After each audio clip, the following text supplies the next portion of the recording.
perfection. And I didn't live up. None of us do. We cannot be perfect. And so I understood that, and I understood that there was a penalty for not being perfect. There is a penalty for sin, and it's death. But what I find so amazing is that God sent His only Son, Jesus, who came to earth and walked as a human being. He could have come any way He wanted to, and He chose to walk as a human being. You know what that means? Not only does God know exactly what's going on in our lives, and He understands it, and He really does understand it. Because Jesus, He lived life just like the rest of us. He's done everything from stump His toe to lose a loved one to die. And that penalty, which is death, He decided as a perfect person, you know what? I will be the perfect lamb. I will be the perfect sacrifice. I will give my life to replace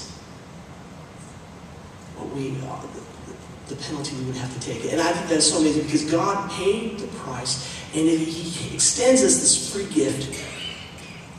It's free. He extends us this free gift of salvation. If we say yes, He says to the Father, they said yes to my gift, and I want to charge the penalty of their sins to my account. That is love. And I did understand that as a little boy, but here's the thing. Most of my memories as a little boy were not happy memories. Most of my memories were sad memories. And I remember feeling feelings of rejection, feelings of betrayal, feelings of hopelessness, of worthlessness. And I couldn't put those names on the feelings. All I knew is I didn't like the way I felt. And I said I didn't want to feel that way anymore.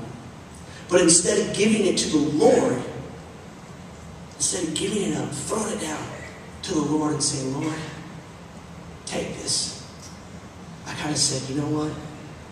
I'm going to pick that up on my shoulders, and I'm just going to be better. I got to make myself better, and I'm going to do better, and I'm going to be better, and I'm going to have the best grades in school, and I'm going to be the best at sports, and everybody has to like me, and that's how I'm going to measure my self-worth.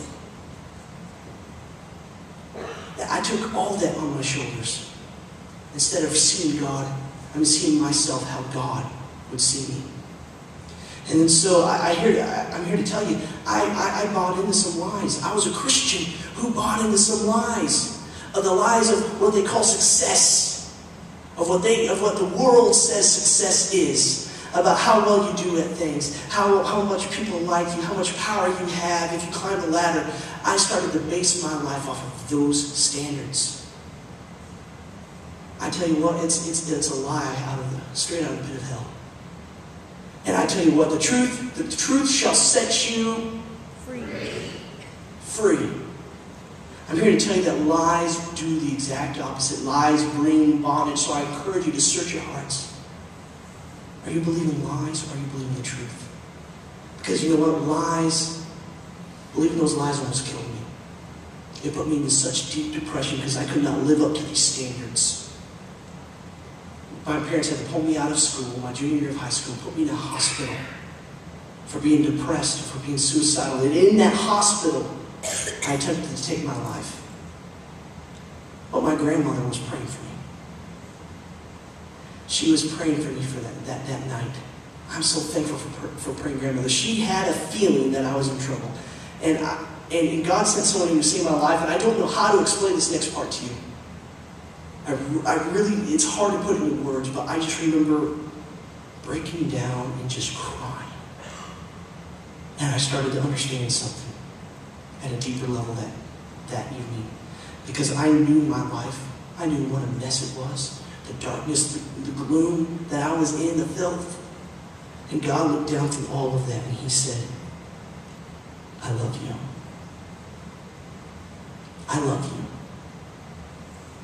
And I couldn't believe it. I couldn't believe that God would love me that much. And I remember the next morning is when I was in one-on-one with a counselor.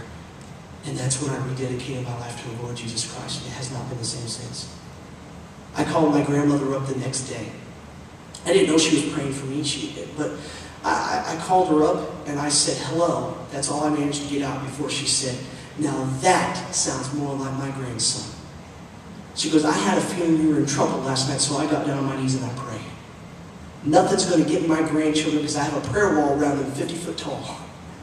That's what she told me. And she does. She still does. She's 97 years old.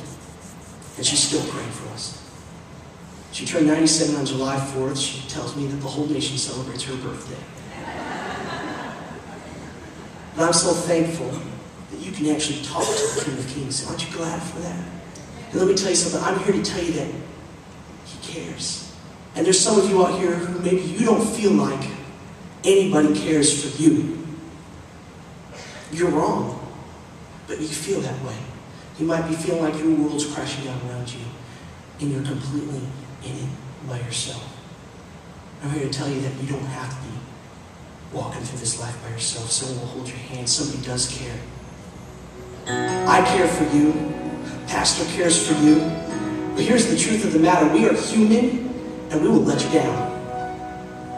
But I know somebody who will never let you down. He will never leave you nor forsake you. And He cares about you. Everything, every little thing. The big things, the little things. I know somebody who cares. His name is Jesus. Listen to this right here.